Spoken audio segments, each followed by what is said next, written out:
La mère de toutes les bombes. Ce nom seul suffit à faire frémir n'importe qui. Après tout, ce n'est pas qu'une autre arme dans l'arsenal militaire américain. C'est une force de destruction terrifiante, l'une des bombes les plus mortelles jamais construites. De nombreuses nations en sont bien conscientes. Ils connaissent les conséquences du largage de cette bombe, l'ayant déjà vue. Mais pour l'Iran, la peur est encore plus intense. Pourquoi l'Iran en particulier est-il terrifié par cette bombe? Qu'est-ce qui, dans cette arme monstrueuse, empêche les dirigeants iraniens de dormir la nuit? Continuez à regarder pour le découvrir. La peur entourant cette bombe vient de sa puissance brute, pas seulement de son nom. Bien qu'on la surnomme la mère de toutes les bombes, ce n'est pas le nom officiel de l'appareil. Il est officiellement connu sous le nom de Guided Bomb Unit, 4-3B Massive Ordnance Air Blast, ou simplement le Guided Bomb Unit, 4-3B Massive Ordnance Air Blast. Ça n'a pas tout à fait le même impact, n'est-ce pas? Le surnom sinistre provient du président irakien Saddam Hussein, qui a parlé de la mère de toutes les batailles pendant la guerre du Golfe. L'armée américaine a porté l'expression et la technologie des bombes à un niveau supérieur avec la mère de toutes les bombes. Qu'est-ce que c'est, exactement? 50 Moab est une bombe à haut rendement développée par Albert 50 Weymorts Jr. du 50 Laboratoire de recherche de l'armée de l'air. Contrairement à ce que son nom suggère, le Moab n'est pas une arme nucléaire, ce qui est essentiel à saisir. Eh bien, parce que Moab est souvent regroupé avec les armes nucléaires chaque fois qu'il est question de la puissance destructrice de ces dispositifs. Ce malentendu a obscurci les débats sur l'objectif réel de la bombe, que nous aborderons plus tard dans la vidéo. Bien que l'effet de Moab puisse sembler nucléaire à l'échelle, cette bombe est très bien une arme conventionnelle. Mais quelle arme c'est? Cette chose est un colosse, 30 pieds de long, 22 600 livres, et emballé avec 18 700 livres d'explosifs H6. Ces caractéristiques en font plus qu'une simple bombe, nous parlons d'une force de la nature, et ce n'est même pas la bombe non nucléaire la plus lourde de l'arsenal américain. Ce titre revient au Massive Ordnance Penetrator, ou Massive Ordnance Penetrator, un véritable colosse de 30 000 livres conçu pour percer les cibles les plus résistantes. Mais revenons à la MOAB, sa simple taille n'est pas la seule chose impressionnante à propos de cette bombe, sa puissance explosive est également stupéfiante. La MOAB utilise des explosifs H6, initialement développés pour des explosions sous-marines, car ils sont résistants au choc et stables. Et laissez-nous vous dire, cette bombe est bourrée d'explosifs. Elle contient la plus grande quantité d'explosifs de toute arme non nucléaire dans l'arsenal américain. Pour mettre cela en perspective, comparez-le à la munition Joint Direct Attack Munition, une bombe guidée de précision fréquemment utilisée. Le Joint Direct Attack Munition pèse entre 500 et 2000 livres, et n'emporte qu'une fraction de la puissance explosive trouvée dans le MOAB. La différence entre les deux est frappante.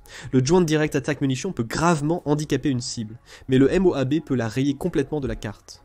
La comparaison entre le Joint Direct Attack Munition et le MOAB peut sembler étrange, mais cela est dû à l'idée fausse que le MOAB est une bombe imprécise et non guidée.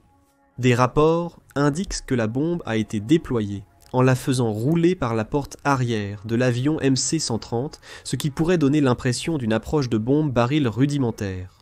Mais c'est loin de la réalité. Le Moab est en fait une munition guidée. Largué des portes de la soute d'un MC-130, un parachute se déploie, freinant sa chute. L'arme se détache ensuite de la palette, et le guidage par satellite système de positionnement global prend le relais. Le Moab est guidé vers une cible prédéfinie par son avionique embarqué, garantissant une précision remarquable.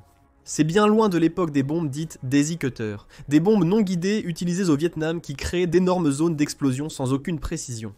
Le MOAB, quant à lui, possède à la fois la puissance explosive et la précision des systèmes de guidage modernes. Il ne s'agit plus de destruction aléatoire, mais d'une destruction chirurgicale et contrôlée. La bombe est stabilisée par 4 ailerons, en forme de grille, et glisse vers sa cible, prête à libérer sa puissance à l'endroit exact et au moment exact où elle est nécessaire. Quelles sont les localisations visées par la MOAB? La MOAB est conçue pour frapper des cibles spécifiques, principalement dans des zones difficiles d'accès. Imaginez des installations souterraines et des réseaux de tunnels enfouis profondément. Cependant, cela nous amène à une autre idée fausse courante sur la Moab, qu'elle est un destructeur de bunkers. Non, la Moab n'est pas un pénétrateur, elle ne percera donc pas la roche ou le béton durci. Cet appareil est une arme à explosion aérienne qui détonne en altitude pour maximiser son rayon de destruction. Cela en fait l'arme idéale pour des cibles de résilience douce ou moyenne, comme les fonds de canyon, les flancs de montagne, ou les cachettes robustes que les ennemis pourraient construire profondément dans des systèmes de grottes. Imaginez une bombe tombant dans un canyon ou à l'entrée d'une grotte. Lorsqu'elle explose, elle envoie une immense vague de pression qui se fracasse dans chaque fissure, engloutissant tout et tout le monde à portée. La couverture d'une mission de bombardement en haute altitude diffère considérablement de celle-ci. Des bombardiers lourds, comme le B-52 ou B-2, peuvent couvrir des zones beaucoup plus grandes en larguant plusieurs bombes plus petites, de 200 à 1000 kg, couvrant ainsi une cible. Durant la guerre du Vietnam, l'US Air Force a effectué plus de 10 000 raids de bombardement avec des B-52. Lors d'une attaque typique, 2 groupes de 3 avions largueraient environ 168 tonnes d'armement, semant la terreur sur une zone de 2,4 par 8 dixièmes de kilomètre. La force explosive d'un seul raid était équivalente à 10 à 17 Moab. Mais le MOAB n'a jamais été conçu pour remplacer ces types d'attaques. Il a toujours été créé pour une précision à grande échelle, délivrant une destruction sur une zone concentrée, en une seule explosion catastrophique, le genre qui serait gâché sur un champ de bataille ouvert, mais dévastateur dans des environnements fermés. Cela nous amène à une autre utilisation cruciale du Moab, la terreur psychologique. Le nuage en forme de champignon du Moab imite l'image hantante d'une détonation nucléaire, une vision conçue pour choquer et intimider. Développé en 2003, le Moab a été conçu comme un outil psychologique potentiellement utilisable en Irak, dans le but d'intimider les troupes et de briser le moral ennemi. Nous en reparlerons dans un instant. Les développeurs du Moab se sont inspirés de la tristement célèbre bombe BLU-82 de 15 000 livres utilisée au Vietnam et plus tard en Afghanistan pour ses effets psychologiques dévastateurs. Constatant l'effet terrifiant de la Daisy Cutter sur les ennemis, les stratèges militaires ont voulu créer une arme encore plus puissante pour la guerre psychologique, ce qu'ils ont réussi à faire. Voir ou entendre parler du Moab peut envoyer un message fort. Il signale que toute résistance sera rencontrée avec une démonstration de force écrasante, et c'est un message que l'Iran comprend que trop bien. L'existence du Moab suffit à maintenir ce pays et ses semblables sur le qui-vive. Après tout, nous parlons de plus qu'une arme. Nous parlons d'un rappel de l'ampleur potentielle de la puissance militaire américaine et de la volonté de la déployer chaque fois que nécessaire. Cependant, les horreurs du Moab vont bien au-delà du visuel.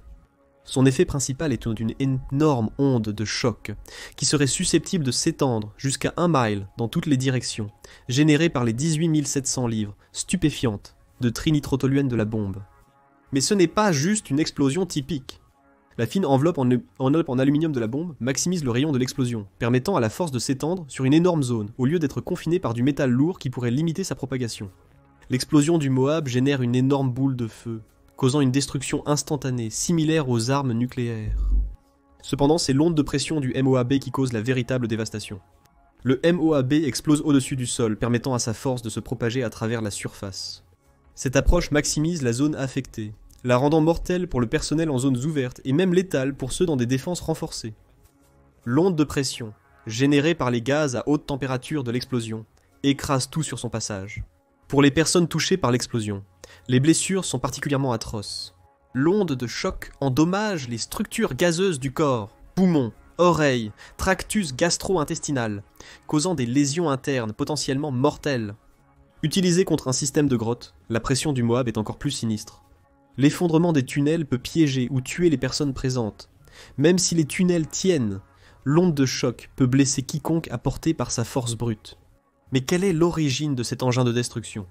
La bombe a été développée pour une utilisation potentielle dans la deuxième guerre du Golfe, la guerre en Irak, mais n'a jamais été utilisée en Iran, servant plutôt de menace imminente pour le voisin immédiat de l'Irak. L'Iran, le message était sans équivoque, cette arme existe, et elle est prête, le Moab a subi son premier test. À la base aérienne d'Eglin, en Floride en mars 2003. L'explosion était franchement choquante, une démonstration de puissance destructrice, conçue pour perturber quiconque conscient de son potentiel. Depuis 2003, au moins 15 Moab ont été fabriqués à l'usine de munitions de l'armée de McAllister en Oklahoma. Ce chiffre correspond au coût réel de la bombe, que l'US Air Force estime à environ 170 000 $ par unité. Le prix bas résulte de l'utilisation de pièces existantes, de matériaux et d'un processus de production interne optimisé. Malgré des 16 millions de dollars par bombe, ce chiffre était grandement erroné et ne reflétait pas les méthodes rationalisées utilisées pour créer le Moab. En réalité, les premiers Moab ont été créés lors d'un projet urgent pour répondre à une demande pressante. C'est pourquoi ils contournent les coûts standards d'achat et de recherche. Avec l'inflation, la rareté des pièces et l'indisponibilité des anciennes, les coûts de production des Moab sont désormais bien plus élevés. Leur fabrication nécessiterait de nouveaux efforts de conception et des tests rigoureux, les rendant extrêmement onéreux à reproduire. Il est donc improbable que cette bombe soit utilisée fréquemment, chaque déploiement étant une décision à haut risque visant à attirer l'attention. Cette décision ne doit pas venir des présidents américains. Pourquoi ? Parce que le Moab n'est pas une arme nucléaire. La seule fois où la bombe a été utilisée, la frappe n'avait pas été directement autorisée par le président de l'époque, Donald Trump. Interrogé sur son autorisation personnelle de la frappe, Trump a répondu que tous savent ce qui s'est passé et qu'il autorise son armée. Notre armée, la meilleure au monde, a fait un travail habituel avec l'autorisation totale que nous leur avons donnée. C'est pourquoi nous avons été si réussis dernièrement. Trump n'a pas précisé s'il avait approuvé ou non l'utilisation spécifique de la Moab. Ces commentaires indiquent clairement que son approbation directe n'était pas indispensable à la décision. Un haut responsable a déclaré « Nous n'approuvons pas chaque frappe », notant que l'administration Trump a accordé plus d'indépendance aux leaders militaires en s'éloignant de la microgestion de la stratégie militaire, à la demande de Trump lui-même. L'utilisation de Moab aurait été approuvée par le général John Nicholson, commandant des forces américaines en Afghanistan, après avoir reçu le feu vert du général Joseph Votel, commandant du commandement central américain à l'époque. Mais que signifie cette unique utilisation du Moab dont nous parlons sans cesse ? Le Moab a été utilisé pour la première fois au combat, en 2017 contre l'Afghanistan, un autre voisin de l'Iran. La cible, un vaste réseau de tunnels utilisé par l'État islamique, la province de Khorasan. État islamique de la province de Khorasan était devenu une menace majeure pour les forces américaines et afghanes dans la région. Ces tunnels, bâtis par la CIA dans les années 80 pour les Moudjahidines, offraient un avantage considérable à l'État islamique de la province de Khorasan, leur permettant de rester dissimulés, d'organiser et de lancer des attaques surprises. Depuis que l'État islamique Khorasan s'est installé près de la frontière afghano-pakistanaise, il était très difficile pour les forces terrestres de contrôler la zone et neutraliser la menace. Le corps des commandos de l'armée nationale afghane a essayé pendant des mois, mais État islamique de la province de Khorasan est resté retranché dans le terrain accidenté et fortement fortifié, utilisant souvent des engins explosifs improvisés pour ralentir les progrès. Avant l'explosion, les forces afghanes avaient eu du mal à pénétrer dans la région pendant des semaines, la géographie difficile d'accès rendant les approches traditionnelles inutiles. Cependant, même les frappes aériennes et les drones n'avaient pas réussi à éliminer ces cachettes fortifiées. Alors finalement, l'armée américaine a eu recours à son arme ultime de l'époque, le Moab. La mère de toutes les bombes a été larguée sur les montagnes escarpées du district d'Aachin, dans la province de Nangarhar, le 13 avril, à exactement 7h32, heure locale, depuis la porte de la soute d'un MC-130. L'explosion était sans pareil à ce que la plupart avaient jamais vu. Les Afghans proches ont rapporté avoir senti le sol trembler, comme lors d'un séisme. Un soldat afghan se dirigeant vers la zone ciblée a décrit l'explosion comme un grand tremblement de terre, ressenti même dans les districts environnants. L'explosion était si puissante qu'elle a illuminé le ciel avec une immense boule de feu, et le nuage en forme de champignon était visible à des kilomètres à la ronde. Les locaux ont décrit le son comme étant l'explosion la plus forte qu'ils aient jamais entendue. Un habitant raconta « J'ai grandi dans la guerre, et j'ai entendu plusieurs types d'explosions pendant 30 ans. Je n'ai jamais rien entendu de tel entre les attaques suicides, séismes et diverses déflagrations. Souvenez-vous, nous avons mentionné que l'État islamique de la province de Khorasan était devenu une menace pour les soldats afghans également. Les troupes afghanes étaient impliquées dans la frappe, collaborant avec les forces spéciales américaines pour assurer sa précision et son efficacité. Les aînés des tribus locales ont aussi été prévenus d'évacuer les civils en amont pour réduire les dégâts collatéraux. L'attaque au Moab était un effort conjoint entre les forces américaines et afghanes, qui ont également nettoyé la zone ensemble après l'explosion. Mais quelles étaient les conséquences de l'explosion ? Le système de tunnels et de grottes utilisé par les combattants de l'État islamique en Irak et au Syrie pour se déplacer librement et cibler les États-Unis. Comme l'a exprimé le porte-parole de Trump, Sean Spicer, a été anéanti. C'était de la plus haute importance, car selon Spicer, vaincre l'État islamique en Irak et au Syrie signifiait lui refuser un espace opérationnel, et c'est ce qu'a fait le Moab. Le Moab a aussi tué les militants de l'État islamique en Irak et au Syrie cachés dans les tunnels. Après l'explosion massive, les rapports de victimes évoluaient constamment, les chiffres augmentant à mesure que de nouvelles informations arrivaient. D'un côté, l'armée afghane a fièrement annoncé que 94 militants de l'État islamique de la province de Khorasan avaient été tués, y compris 4 commandants de haut rang, sans signe de victimes civiles. C'était évidemment la version officielle de l'armée afghane, qui cherche à minimiser les pertes civiles. Cependant, la situation n'était pas si nette. De l'autre côté, un parlementaire afghan local, Esmatullah Shinwari, a peint un tableau différent. Selon lui, les habitants ont rapporté qu'un enseignant et son jeune fils sont morts tragiquement dans l'explosion. Des immeubles résidentiels jusqu'à 2,4 km ont aussi été endommagés par l'explosion. Le nombre de victimes de l'État islamique de la province de Khorasan a augmenté, atteignant 96 militants au 18 avril. Parmi eux, il s'est avéré se trouver 13 commandants majeurs. D'après le ministère de la Défense afghan, des ressortissants étrangers d'Inde, du Pakistan, du Bangladesh et des Philippines ont aussi perdu la vie. Cependant, l'État islamique en Irak et au Syrie n'achetait pas cette histoire. L'agence de presse AMAC, affiliée à l'État islamique en Irak et au Syrie, a nié que des militants aient été tués dans la frappe, indiquant clairement qu'ils ne donneraient pas à l'armée américaine des victoires en matière de relations publiques. Le bilan exact de l'explosion de Moab demeure incertain, entre les rapports militaires, les témoignages locaux et l'ampleur démesurée de la déflagration. Une chose était claire, la Moab a envoyé un message ressenti par tous dans la région, y compris l'Iran. En septembre 2017, l'Iran a prétendu avoir développé la bombe père de toutes les bombes, une 10 tonnes présentée comme la réponse du pays à la Moab, probablement en réaction à des événements survenus quelques mois plus tôt. Tout aussi dévastatrice et destructrice, selon le général Amir Ali Hajizadeh, commandant de la force aérospatiale iranienne. Il s'est vanté que cette bombe, lancée depuis des avions, avait un immense potentiel de destruction. Mais voici le hic. L'Iran n'était pas le seul à tenter d'égaler la puissance de la Moab pour cacher leur peur. En 2007, la Russie avait dévoilé sa propre paire de toutes les bombes, présentée comme 4 fois plus puissante que la MOAB, grâce à sa conception thermobarique, créant un vide mortel après détonation. Ce vide aspire l'air de la cible, étant très mortel dans les espaces confinés tels que tunnels ou bunkers. C'était la manière de la Russie de dire qu'elle pouvait faire pire. Comme l'Iran, la Russie ne se focalisait pas sur l'aspect pratique, mais envoyait simplement un message. L'armée américaine excelle dans l'art d'envoyer des messages glaçants, qui marquent durablement les esprits, bien après la fin des combats. L'Iran est terrifié par la mère de toutes les bombes, le Moab, qui est une touche dramatique. Ce n'est pas votre première bombe larguée, mais le grand final. C'est la déclaration ultime qui dit « Il n'y a nulle part où se cacher ». Mais avant cette déclaration, les États-Unis ont envoyé beaucoup de petits messages tout aussi directs. Prenez par exemple les frappes du bombardier B-2 au Yémen. En 2024, les bombardiers furtifs B-2 américains ont ciblé des dépôts d'armes souterrains Houthis, prouvant leur capacité unique. Les frappes à longue portée du B-2 visent à démanteler la menace Houthi au Yémen et à démontrer une forme puissante de dissuasion, la capacité de l'Amérique à frapper des sites profondément enfouis et durcis n'importe où dans le monde, peu importe leur niveau de protection. Ces frappes rappelaient à la suprématie technologique militaire américaine, soulignant la puissance de pénétration de ces munitions capables de détruire les bunkers les plus renforcés. Vous vous demandez peut-être comment viser le Yémen envoie parfois un message à l'Iran. L'Iran a longtemps soutenu les militants Houthis au Yémen, les utilisant comme intermédiaires dans sa rivalité avec les intérêts américains dans la région. Les Houthis, avec leurs bunkers souterrains et positions fortifiées, illustrent la menace que l'Iran pourrait représenter si les tensions avec les États-Unis s'intensifiaient. Le même principe s'applique aux autres mandataires iraniens dans la région, comme le Hezbollah au Liban ou les milices chiites en Irak. En démontrant leur capacité à anéantir de tels réseaux souterrains au Yémen, les États-Unis envoient un message clair à l'Iran. Escaladez, et nous ciblerons vos positions fortifiées, peu importe où vous les cachez. C'est un problème majeur pour l'Iran, car ses programmes nucléaires et de missiles dépendent grandement des installations souterraines.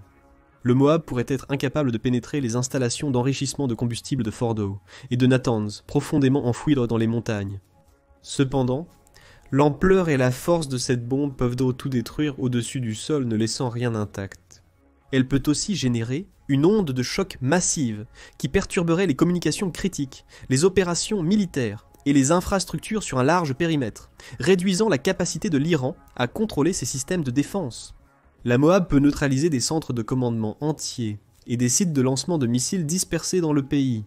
Cela en fait un outil extrêmement efficace contre les actifs militaires de surface de l'Iran, qui sont souvent la première ligne de défense pour ces installations souterraines plus stratégiquement critiques. La menace d'une telle frappe dévastatrice aurait également un effet paralysant sur les décideurs iraniens. Les dirigeants iraniens sont en panique depuis un certain temps, tentant d'obtenir le soutien d'autres pays du Moyen-Orient pour leur régime. Ils savent que si leurs silos à missiles fortifiés et sites nucléaires sont visés, cela pourrait mettre fin au programme nucléaire actuel du pays. C'est exactement ce que les États-Unis cherchent. Ils ont répété maintes fois leur volonté d'empêcher l'Iran d'acquérir des armes nucléaires. Avec l'évasion de l'Iran, le temps nécessaire pour accumuler assez de matière fissile pour une bombe nucléaire est réduit à quelques semaines, rendant la menace encore plus imminente. Le Moab pourrait être un puissant dissuasif dans ce scénario spécifique. Cela signalerait à l'Iran que toute autre escalade nucléaire pourrait provoquer la pleine force des capacités militaires américaines. Cette pleine force inclut évidemment le pénétrateur de munitions massives, capable de détruire facilement des installations comme Fordo ou Natanz. Néanmoins, le Moab à lui seul pourrait engendrer des dommages substantiels.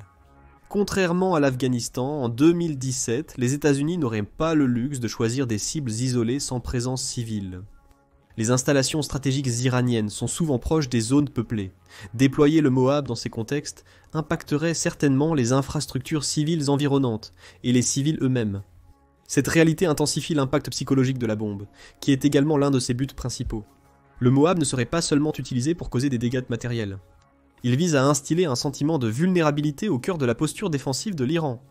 Et si la simple pensée de cette explosion pousse déjà l'Iran à envisager d'autres options, alors son déploiement réel ébranlerait les calculs stratégiques de Téhéran jusqu'au cœur. Mais qu'en pensez-vous?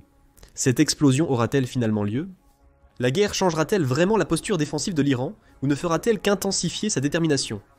Partagez vos prédictions en commentaire. Allez maintenant voir. Ceci est comment les États-Unis prévoient de détruire les bunkers souterrains de l'Iran. Ou cliquez sur cette autre vidéo à la place.